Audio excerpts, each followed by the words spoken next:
आज तुझा सगळा संभ्रम दूर करतो बघ. फक्त प्रामाणिकपणे लक्ष देऊ नये. मला सांग, आंब्याच्या झाडाचे बीज रोवून सफरचंदाचे झाड उगवलेलं तू ऐकलंयस का कधी? नाही ना. मग स्वतःच्या डोक्यात नकारात्मक विचारांचे बीज रोवून सकारात्मक गोष्टी घडतील हा विचार योग्य असू शकेल का रे? कदापि नाही. पण हेच घडतंय तुझ्या बाबतीत.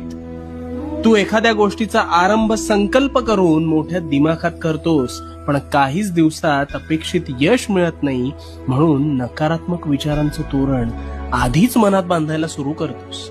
आणि मग गोष्टी मनासारख्या होत नाहीत, म्हणून कायम रडत बसतोस. नकारात्मक विचारांचं ग्रहण लागलंय रे तुला. तुझ्या विचारांच्या संभ्रमात तुझ्यावर नकारात्मक विचार हळूहळू तुझ्या नकळत आरूढ